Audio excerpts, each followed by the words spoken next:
bunnies! Welcome to our newest episode. It's your co-host, Rissy Ray. Hey. And yours truly, Kaninja.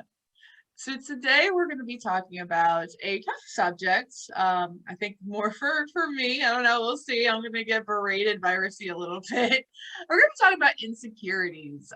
So as everyone knows, everyone has, at least I like to assume that everyone has at least one insecurity that they're working through. And we're going to be talking about, our insecurities and kind of how we work through them and all that good stuff. At least I hope that that's what we're going to be talking about today. So, Rizzy, I'm going to pass it over to you and see what you want to say. Sure. Everyone has different insecurities and we find different ways to cope. One of the insecurities I had that I did talk to you about years ago was that I came from a 2-parent home. My parents are still together, all that good stuff. All my siblings were all full siblings. Grew up in the same house, everything, right? And so I met baby girl's dad, right? Met him, I was 19, he was 21. And we didn't work out, right? And I was so insecure because I felt like I was a statistic. I was like, of course I am a now baby mama. Single Black female with a child.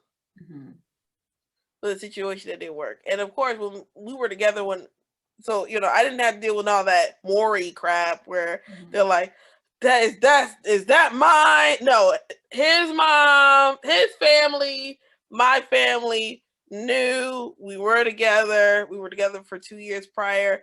And when I was pregnant, they knew. Like, it wasn't even like a conversation. It was like, it was known.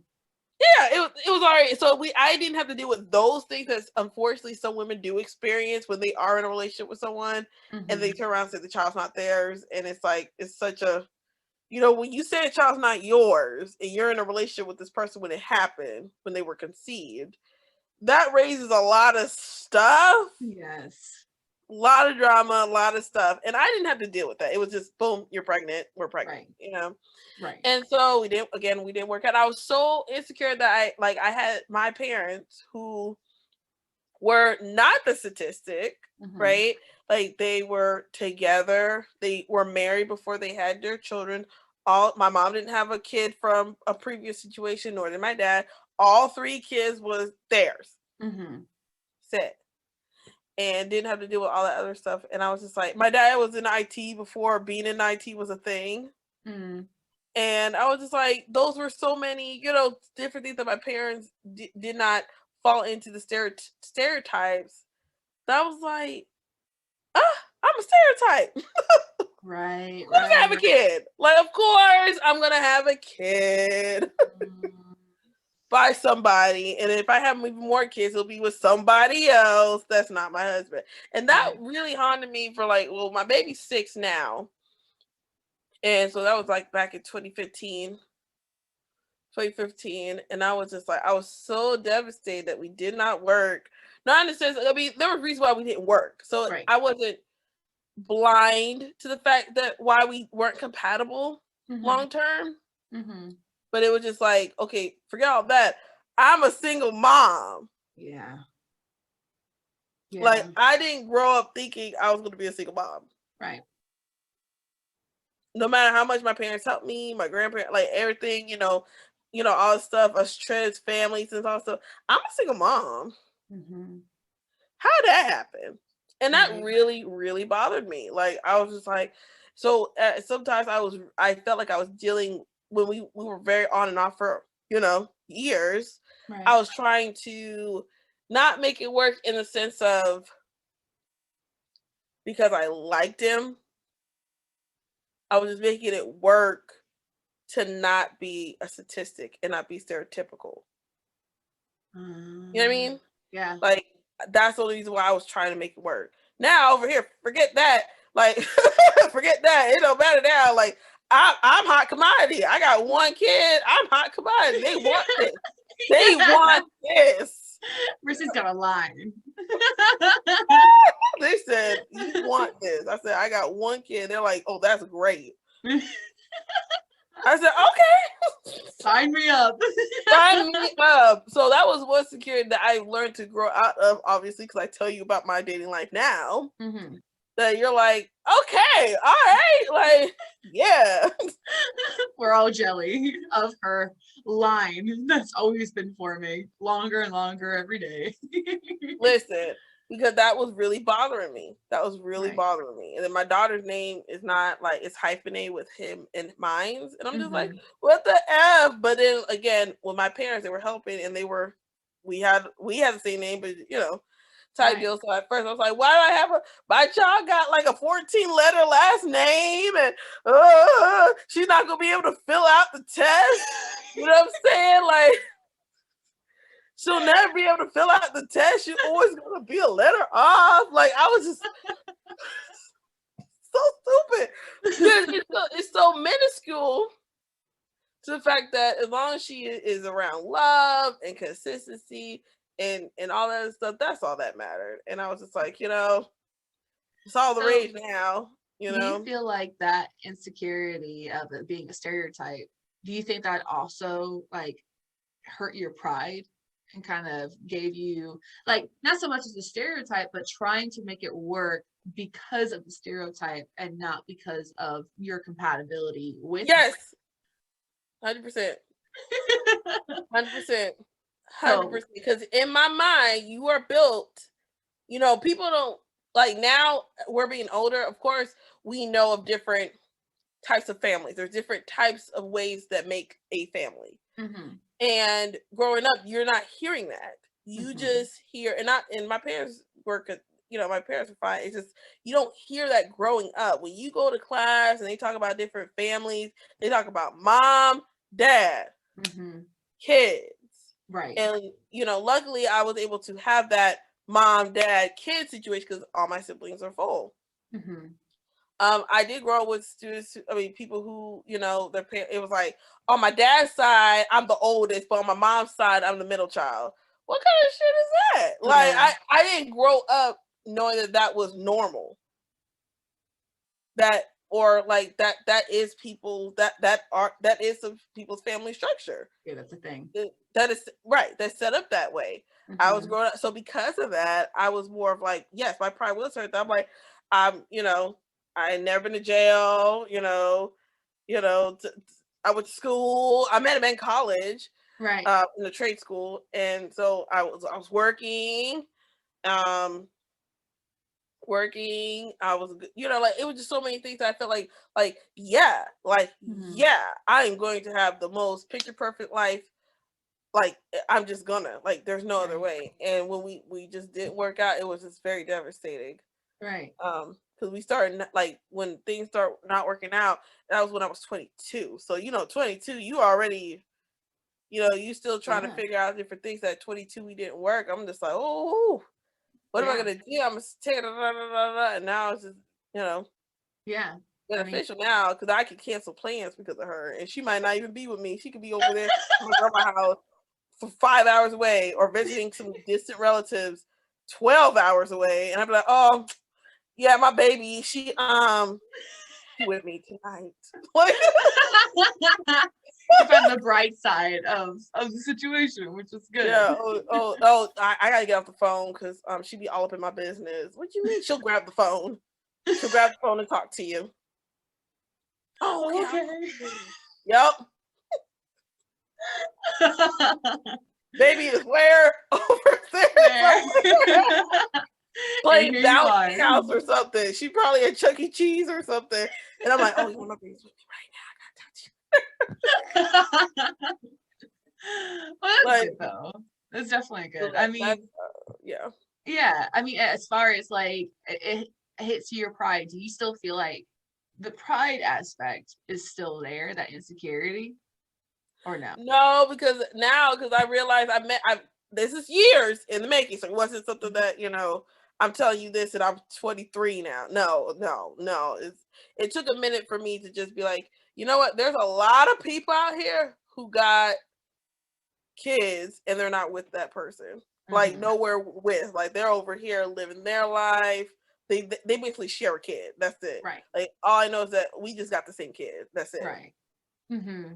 And I just learned to just be comfortable with that. Like, hey, you know, she'll probably have she won't have any full siblings.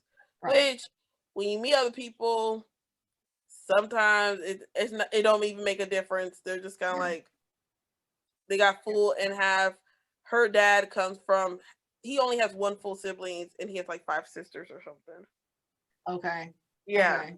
Yeah, so he only has 2. So to him, they're all sister and like you know what I mean? Like to him, there's no splitting hairs. They're all sisters. Mm-hmm. And, you know, siblings. They're all siblings. Mm-hmm. He has one other full sibling. That's it. Okay. Okay. So that's helped you kind of seeing like it's not a oddity. It's a common thing. Because that's where he comes from. Okay. So he comes from that. I don't come from that, but because of how he views family and stuff, I'm just like, okay, well, whatever then. Yeah, like, exactly. So would you say that's like the major insecurity that you had to deal with?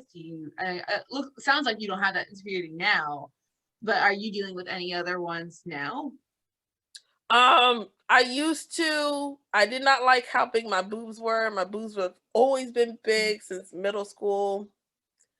And they just grew. I was leaving middle school. I was a triple D and from middle school. And then obviously, you know, I gained so much. I'm not even I have to order my shit online. And I used to be so insecure. And I realized I got things from my breasts and I was okay with that. Yeah. It was an asset. They truly became assets. Okay. Like I realized I'm like, oh, he's just being so nice. And I'm just like, no, he's trying to get to the goods, but that's okay. I'm gonna let him work for it because I need this oil change and I don't really have the money right now because I'm paycheck to paycheck and I'm not really working enough. And it's that pretty tax, I guess, what you were talking about. Yeah, like but that's where I'm at right now because I guess with being older, I used to be, this is my last thing, I promise. I used to feel some type of way of not being able to cook. I do not know recipes off the gate. Like I can't just look at my mom, look in the fridge and be like, this is what we making tonight. And I'm looking at the same fridge like, what? like, like that what we're How'd you do that? Right. And I used to feel some type of way because, you know, certain guys actually was like, hey, can you cook? And I'm like, now I just off the gate. No. No, I know what I can do though. Like, what can you do? If you want Italian, I know where we could go. You want Mexican, I know where we could go. You want some good Chinese food, we could go. We good. Yeah. Yeah. Where you want to go? I got the phone number. So that's why I got the phone number. You tell me what you want. I got the phone number so we can go call these people. So we get this food in 30 minutes. Like, I love your confidence. I absolutely love it. I got this phone. Okay. You let me know what you want and I can figure out what we're going to eat. Like, I used to feel like that. Like, I'm like, why? How am I a chick and I don't know how to cook? And I do cook things, but I'm not reheating stuff like broccoli. Because I'm not really that intricate. I really don't like being in the kitchen like that. Mm-hmm. So I'm like, if I'm eating broccoli, I'm not going to add some bullshit to it. I'm boiling some broccoli, put some salt and pepper on it. I'm eating it. Like, that's it. Like, I'm not doing all this extra stuff. I eat frozen dinners. I eat my protein shake. But I used to feel like really just, oh my goodness. Like, I'm in the South. Mm-hmm. My mom, everybody, I'm from a line of cooks. Mm-hmm. I do not know how to make fried chicken. Mm-hmm. And I was on the phone with our friend. Like I'm trying to figure out how to cook this fried chicken, and she's walking me through it. Like I used to be really like I really did not know how to cook. Yeah, I remember one time. Oh. Should I say it, Rissy? You go ahead. I remember one time. I think your mom asked you to wash the chicken, and Rissy, she washed them. She made sure they were nice and clean. With soap. It was so dumb. But it was so innocent though. I mean, you were told to wash them, and what do? When you wash things, you wash them with soap. It was such an innocent And I'm like, thing. which one? I was like, which one? Like, which? And it was like my mom was so frustrated with me, and I'm just like, but she never let us be in the kitchen like that. Yeah. And then when I got older and I wanted to be in the kitchen, she was just kind of like irritated I didn't know how to do certain things. I'm like, I don't know how this works. You didn't teach me. But as young, you don't, at a certain age, you're not aware of how contradictory your parents are until you're older. Yes. And then you know how to respond effectively. Mm-hmm. Because had I know what I know now to put in my little 17-year-old body, I would have been like, why don't you know how to do this? I don't know how to do this because you didn't teach me. That's why I don't know. Yes. So teach me now. So that I'll know. So I want to know. You did not teach me, so I'm trying to know now. Yes. Oh, I tried to learn how to wash my clothes. My mom used to do it. Mm-hmm. I'm like, so how do I wash these clothes? And she's like, you just do this. I'm like, sorry, about to calm down. Hold on. If I knew how to wash it, why am I asking? Yes. Fun stuff. And so I was very like, be domestic. Mm-hmm. I wanted to be domestic. Mm-hmm. And I was like, oh my gosh, I don't know how to cook. I don't really clean like that. Cause I have a weird thing about like having a too clean place. I don't know. It just bothers me. Mm-hmm. But now we're over now. Like I said, I got this phone. So what you want to eat? And then we can get it. Definitely like breaker buddies. That was years in the making for Rissy. You know, of going through that. And, again, like I said, Rissy, I love your confidence that you have and just who you are, and you own it. You own who you are. And like that's so amazing that you're like, this is who I am, and it's not what I thought I'd be, 10 years ago. But you own it. Like, this is who I am, and that's okay. And you love it. And we love you. So what about I'm ready now, oh, Kaninja. I'm ready for breaking out the wine. So I guess as far as my insecurities, like they're so I got out of a long-term relationship, as everyone knows. Not Again, everyone. Okay, well, now everyone knows. I got out of a long-term relationship. And the person that I got out with, is not a bad person. It's not. There was just Lies.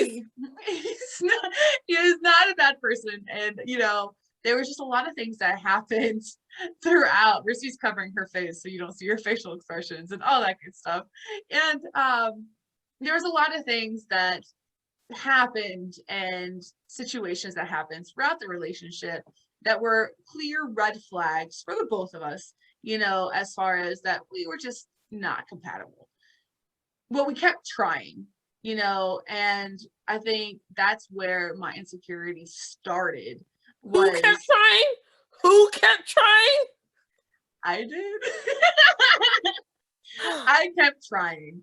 And I think I come from a family of very strong women, and where they're very strong in themselves, very confident in themselves, and they're like, I don't need no man to do XYZ. If you don't like me, then you can leave, and they have no problem saying that and doing that. And so I always thought of myself as that strong woman where like, it's what it is. This is where it is. We're gonna, XYZ, XYZ. Well, I wasn't like that in that relationship, and I didn't really realize that until coming out of that relationship, where there was a lot of areas that I compromised where I was not happy with the compromise. There were areas that at least that I felt like I should not have compromised. It should have been a dead set no, but I kept trying to make it work. So I kept making these compromises to make it work in place of my own happiness, my own contentment with life, So I was like, okay, well, here's a trade-off. My contentment and happiness, we're trying to make this work. I'm going to try this, make it work, and I'll deal with the lack of happiness and contentment. I didn't realize that. Whoa. Yes. And I didn't realize that until after the fact. Again, not bad on him. It was just more or less what I allowed things to happen. And that was a blow to my ego, a blow to my confidence, a blow to all of that. And when it hit me that I let all of these things slide, I was going to be okay with these things. Why? Because I was familiar, because I was comfortable.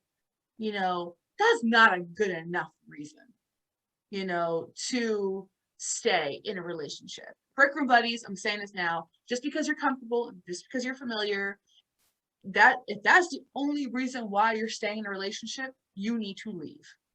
You need to go, because that's not a good enough reason. It really isn't. And so a lot of those different things hit my confidence, and just difference of, personality. I do like to cook. I do like to try and experiment with different things. Are you trying to make a jab? Couldn't it? No, this is no. I know. But I enjoy it. I enjoy trying different things, but I'm not a conventional cooker, cook. I like baking out or cooking outside the box. I don't look at a recipe because I'm like, let's see if this works, and if it doesn't, okay, well, that's dinner tonight and we'll try again tomorrow. But the person I was with was very much didn't see that about, they knew that about me, but didn't really, I guess you wouldn't say appreciate that about me, and so there was there was a lot of things that, which on that person's side, it was understandable that they like what they like and they're okay with having that every night. I was not. And so there was a lot of that back and forth with that. So then I had insecurity around cooking, where I didn't feel like I was confident enough to experiment with cooking because I was afraid of that type of negative comments. Oh, I see what you're saying. Yeah. So again, going back to Break Room Buddies, if you heard our previous episode of my perfect complex. So I like to try different things and experiment, to see if I can make things better, to make it improve. But if I get the negative comments, that makes it hard for me because it tells me that I have failed. That's how I interpret it. Now, that's insecurity that I had prior to this relationship. And it just accentuated that insecurity more so with the negative comments. They were constructive, but they were still negative. So I always took that as failure. So you said fail. I'm just gonna add a little bit of salt to my plate. Failure. Like failure. I was like that for a while. And so, but especially if there are certain situations like, okay, you don't do that. That's not how you cook, because the person I was with, he was able to cook a lot better than I was. And I'm able to say that because he cooked most of the time and he cooked great food all the time. What mine was hit or miss, well, because I didn't always follow a recipe, because I like to get outside the box. But anyway, that was an example of some of the insecurities that I have is, when it comes to cooking, or when it comes to, even speaking up, like asking multiple questions in a row. There was a lot of irritation when it came to asking multiple questions in a row. Can you give an example? I'm confused, Kaninja. So just like asking just random questions, like, okay, on a scale of 1 to 10, how do you feel about what happened yesterday? Or on a, like, what are your thoughts around if the sun were to be like coming down to earth? Like, what would you think about that? Or just random questions. Conversation. That's good. Yes. And so, but asking those questions consecutively, like one right after the other, I would get insecure after a while because the person would get irritated because they're just like, okay, like, there's a lot of questions, can we stop with the questions? And me, I'm just trying to start a conversation, you know, and so I think there was a lot of that miscommunication. And again, I want to caveat all of this with saying I'm not saying any of this because he's a bad person, because he's not. We were just not compatible, you know. Rissy may say otherwise, but we were just not compatible. And there was a lot of insecurities that came out of that, and I'm sure on his side as well. But one insecurity that I wouldn't say insecurity. One thing I pride myself coming out of that relationship is that I did not get insecurity about my progress through my financial means, my education, or anything along those lines. You know, I am fully confident on that. So I want to at least add that is that that's not insecurity. It's more or less myself and how I interact. And also like insecurity when it comes to, or uncertainty when it comes to conflict. I'm not good with dealing with conflict. I will freeze. And so when someone says like, okay, well, they start raising their voice. And if it's someone that I don't know, I will freeze. I won't know what to do next because that's uncertainty. And if a person gets mad at me, you know, unreasonably, I'll start backtracking, you know, and a little bit of that did come from the relationship, you know. So break room buddies, if you listen to our previous episode when we mentioned about contentment and so on and so forth, and I mentioned about the, you know, the journey to now, I'm not exactly all that content, and how long, you know, that relationship lasts. I feel like that relationship lasted longer than it should have, you know. And me not, go ahead, Rissy. I like you now. Like, you know, I like this. I like this. You know what I mean? Like, you're like, hey. That's true. That's true. I learned a lot from this, and a lot of things that happened. So, but I guess coming from insecurities, Rissy, what advice would you give break room buddies, you know, that are going through their own insecurities? Ah, man. You know, I feel like you just gotta, that energy. I'm gonna use you as an example, homie. That energy redirected to other areas of your life. And what I mean by that is, if you feel insecure about, you know, like, I can't give an example because there's so many, right? But if you feel insecure about something, just be like, you know what? Yeah, like I'm short, right? So I'm 5'2". So I'm like, I'm short, and it used to bother me because I had a situation when I was in middle school of dealing with a semi-bully, and she was just taller and uglier than me. And I'm just like, man, I wish I was bigger. And I was like, you know what? Let me not focus that I'm short. Let me focus on me being resourceful, okay? Let me have a knife. Let me have a step stool. Like, different things so that my height is not a factor in situations. You know? Let me learn to work, because I used to wear like flats all the time. I still do. I mix it up. But I wear more heels now. Not super stilettos, just like, you know, like an inch and a half maybe at work or when I'm out and about. So I'm like, you know, I'm not gonna be I might still, but I'm gonna have a little kick to it. Okay. I'm like I said, I am the shortest, but you know what? We're gonna make this rock. Okay. Yes, my boobs are huge, but you know, let me just redirect it to like, well, I'm gonna dress nice though. They're big, but I'm gonna dress nice. Kaninja, hey, this situation's going with my relationship, but guess what though? You can't tell me I'm ever late for my job. I'm on it. I am a team player. My parents, if they need me, boom, bam. My friends, if they need me, boom, bam. I make sure that, you know, my car's clean, my car clean, my house clean. I floss every night. Okay. I have long, flowy mermaid hair. Like, you like just redirect it to other things where you're just like, you know, because certain things you just can't change, right? I mean, well, money can change a lot of things, but some things you just gotta just be like, you know what? Yes, this is about me, but you know what? I'm gonna turn this into a positive, or just be like, you know, let me do something else. And I think that would be my advice. Like, hey, you know, Because it took me a while. Like, again, you know, we're reiterating it. The confidence I have now, I had a confidence, but again, that situation with me and my daughter's father really took a blow because I'm like, what? And I'm just like, okay, well, I'm still gonna, during that time, I was working too many jobs. I did have a car. We did have an apartment. So I'm like, okay, well, I still have a car. I need to maintain the car. Okay. I was in school. So I was in school on top of all those things to just kind of like, you know, I'm just going to submerge myself in other things I know will be positive for me in the future. I love that. I love that. It's redirecting the energy and not focusing on the negativity. Yes. That's awesome.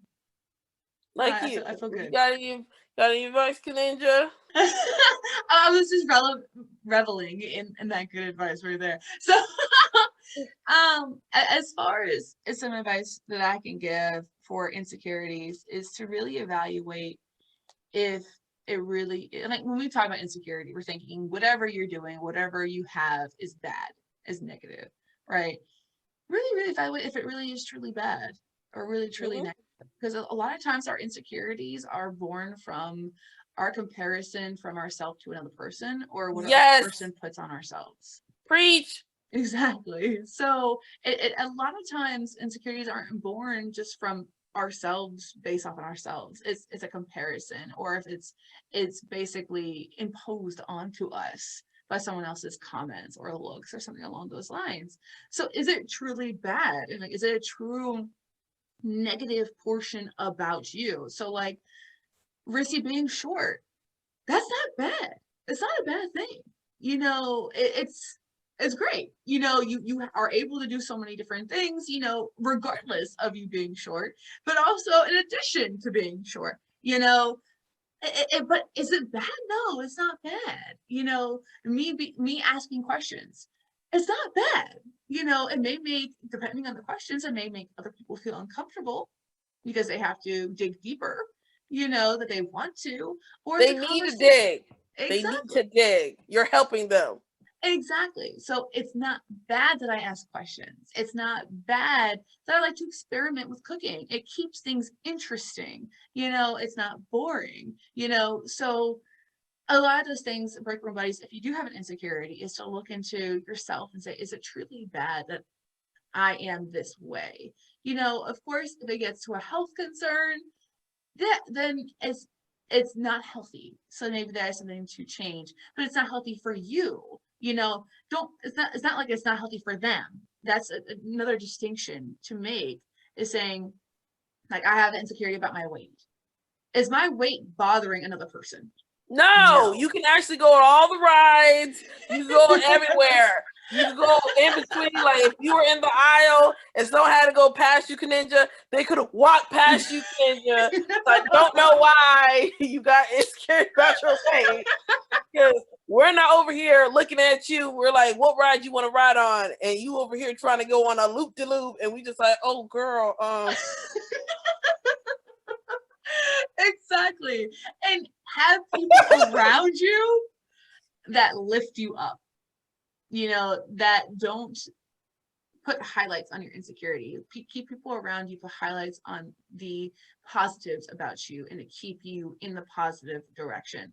Like Rissy's amazing, as you all know. She just already started on being like, I don't understand, you're amazing. You know, you don't have to lose weight, all this other stuff. You know, that helps too. So definitely that's something in my advice that I would give as far as, you know, if you have some insecurities. But with that, we do gotta get back to work. So we're going to our final 30 seconds of our final thoughts. Rissy, you want to go first? Okay, great topic, Kaninja, as always. I love our 30 seconds at the end. One great point that Kaninja did point out is that our insecurities really insecurities minus comparison. I know it's a lot of things when we minus comparing to someone else. If you can minus comparing, is it still really is it still there?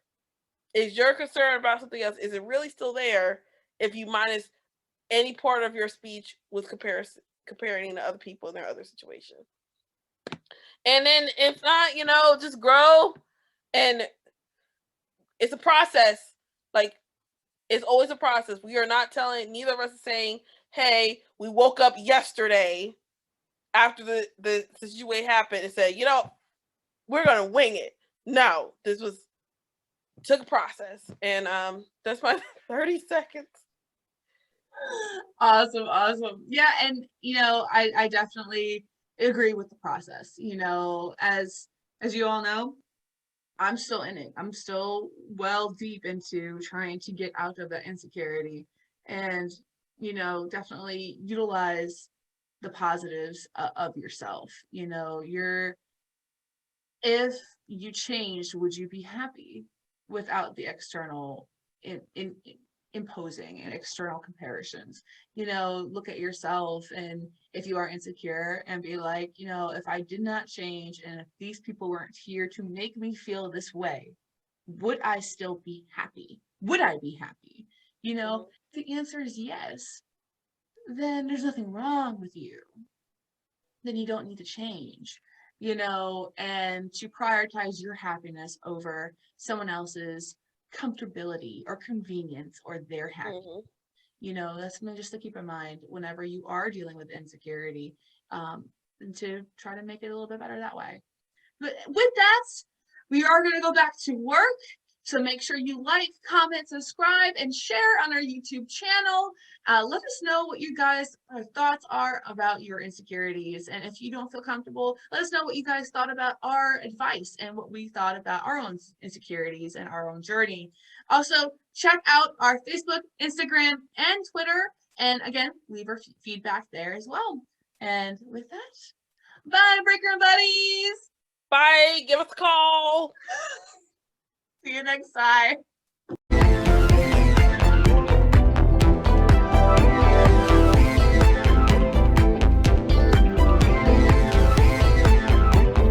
So I know it's longer than 30 seconds for me, but that's something just to really keep in mind. Was this the 30 seconds?